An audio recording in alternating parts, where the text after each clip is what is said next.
Alright guys, what is going on? Today we are going to be talking about the PlayStation State of Play, or as I like to call it, the State of Mid. So I actually live streamed the State of Play the other day, and obviously some of you guys saw my reaction to it.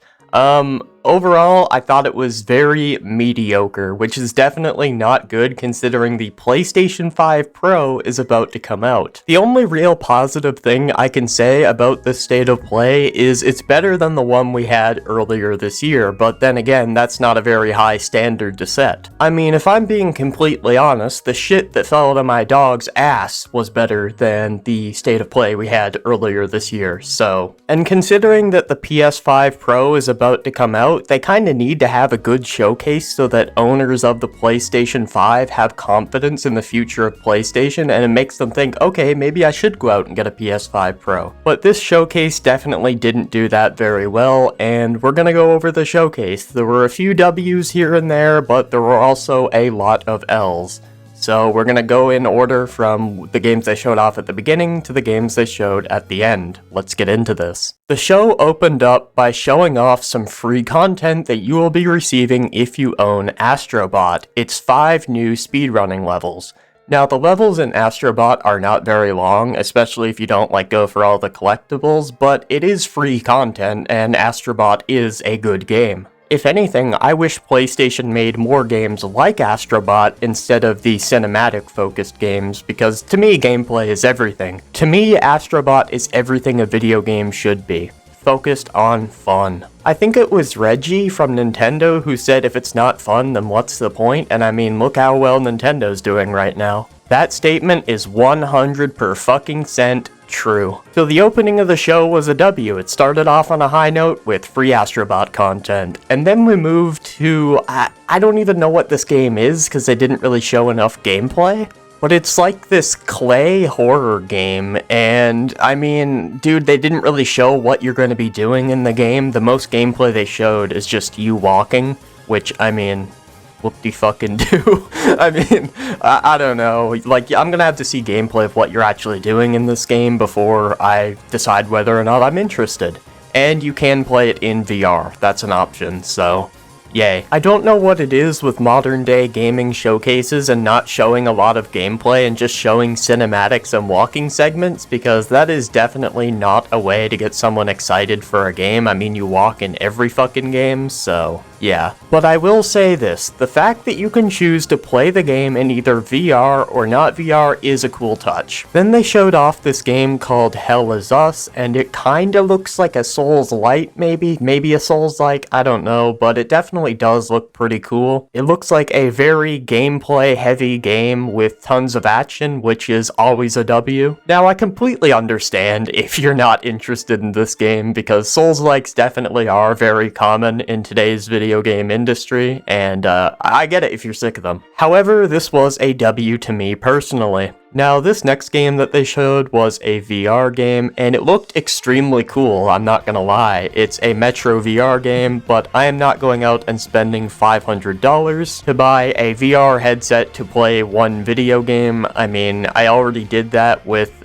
Blade and Sorcery, and I kinda regret it. I mean, Blade and Sorcery is cool and all, but I mean, $500 to play one game, I don't know, man. And honestly, VR is very fucking hard on the eyes for me, so, yeah. But it's a W if you're into VR. Next up, they showed this ArcheAge game, and this game looked beautiful. The gameplay looked fast, fluid, and fun. I seen somewhere on the screen that this game would have some sort of multiplayer because it said PS Plus required for online multiplayer, so that's a W as well. I'll definitely check this game out when it comes out and see if this is something that I would like. Then they showed that Palworld would be coming to PlayStation 5. Now, personally, I don't really have any interest in this coming to the PS5 because I already played it when it first came out on PC, but it is cool that PlayStation players will now get to play Palworld if they were sad that they missed out on playing it when it first came to the PC and Xbox. Now, in all honesty, I was very surprised to see this here. I don't know what's going on with the lawsuit, if this is going to be up for a week and Nintendo's going to swat it like a fucking fly. However, if you were interested in Palworld and never got the chance to play it, it's now available for the PS5. Next up, they showed this Lunar Remastered collection. Now, I'm going to be completely honest, this isn't my thing. thing, but I seen a lot of people were excited for this, so I mean, it's cool for those that enjoy this sort of thing. Personally, I'm not big on remasters. I'm okay with remakes to a certain extent. I like when they'll change up mechanics from the game, like with Resident Evil 4 where you can walk and shoot and stuff.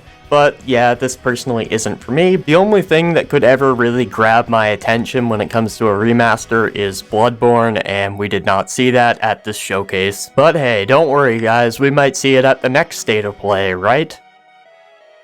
Next up, they showed off some Shredder's Revenge DLC or something for Teenage Mutant Ninja Turtles.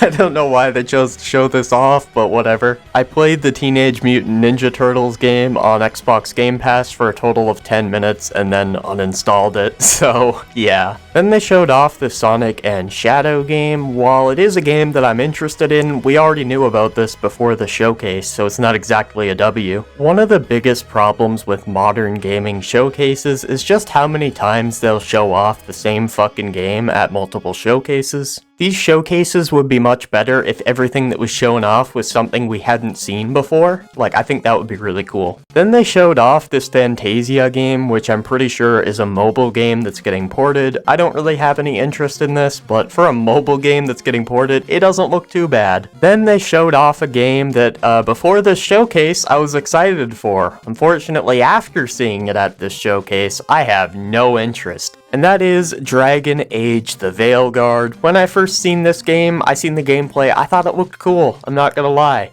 However, after seeing this, the frame rate looks kinda choppy, I'm not gonna lie, and I just don't think it looks good. It looks very generic and boring. Not only that, but for a game where the frame rate looks really choppy, it doesn't even look that visually good. It looks like a PS4 game, maybe. And like, PS4 games look fine, but you can't have a PS4 looking game with a fucking PS3 frame rate. And after looking at the State of Play trailer by IGN, looking at the like to dislike ratio, I don't think I'm alone here. Gonna be honest, looked like ass. That shit is a 2-pack of ass. And the fact that this is the game they showed the most gameplay for? You gotta be fucking kidding me. They should have showed off this much gameplay for the Archage game. Then after this, we got another L. We had some back-to-back L's. It's Alan Wake 2. Personally, this game is boring as fuck. I'd have to put clothespins on my nutsack to stay awake playing Alan Wake 2, and they didn't show any gameplay, so skip. If you enjoyed Alan Wake 2, nothing against you. You get this for free if you have the deluxe edition, but I'm good. I'm fine. I'm not checking this out. Then they showed off this Hitman game in VR.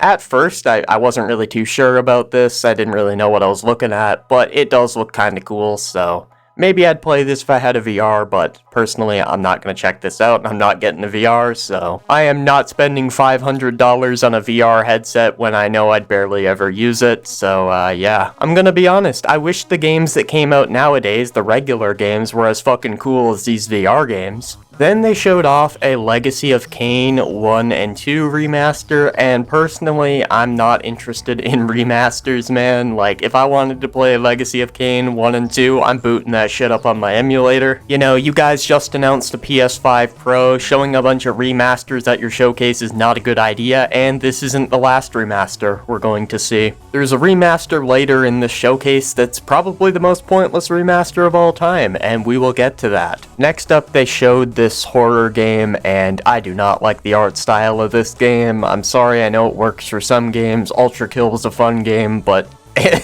dude, this looks like slop, I'm sorry. Then they showed off this game that's more of a slow, relaxing game with building, and I'm gonna be completely honest, this is not for me in the slightest. I do not enjoy these sorts of games, so we're gonna go ahead and skip past this. Then they showed off Lego Fortnite split screen with a Fortnite PlayStation controller. I mean, why is this shown off at a State of Play again?